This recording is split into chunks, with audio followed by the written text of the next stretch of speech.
Actually, magandang hapon sa inyo. Love lang, walang hate. Kasama nyo kami. Nandito tumas si Jenor B. Di namin pababayaan. Kami nangingibabaw, kami magkakasama, walang anuman. Kung sino man ang kami magkakasama rito, si Cynthia, Mike Antuboy, Joan Mike Manalo, Haring Bon Pan. David Ilagan kasama nyo. Ako ang pinaka-damatan. Matanda man ako sa inyong paningin.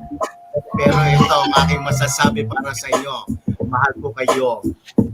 Salamat, love lang, walang hate. Patatas boy, yung Coach Lane. DISTV, ang aking pamilya. Kayo, BFT, always and forever, ruling is ours. Ako ang nagsasabi. Pero pakinggan nyo ito. Basta dito sa bahay kubo ng BFT kami sama-sama. Kumakain kami ng kamatis at talong, may sibuyas. At ito ay sinilagyan ng papaya para sa tinola. Kaya mga kaibigan ko, kung ano man ang inyong maririnig, ito'y aming responsibilidad. Wala kaming palalabasin, wala kaming ilalaglag. Dahil kami rito may respeto sa bawat isa. Kayo man ay galit sa amin, wala kaming magagawa, yan ay opinion ninyo. Magalit man kayo todo-todo, nandito lang kami. Kami ay marunong ding magalit, pero kami ay nagtitimpi. Huwag namin ilabas ang galit namin para sa inyo. Dahil alam namin na kami ay makatao.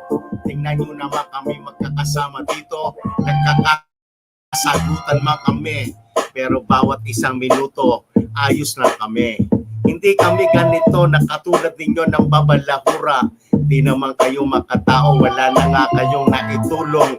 Balahura pa ang dating ninyo. Walang nangihingi ng pera rito, pero kami ay handang tumulong sa mga nangangailangan tulad ng mga taong naghihirap sa buhay. Hello, what's up Pinoy? Ako'y isang Pinoy. Kung tingin ninyo ako'y balahura, ako ay nagbago.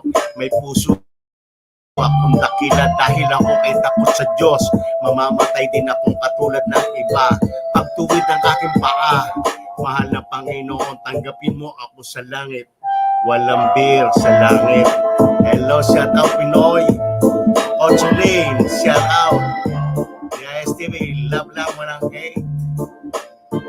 Maraming salamat Cynthia Brosa sa iyo, Antuboy, lalo na sa iyo, Joan and Mike Manalo. Kung ano man ang inyong naririnig kay Jenor Bin TV, kayo na lamang ang magpasensya. God is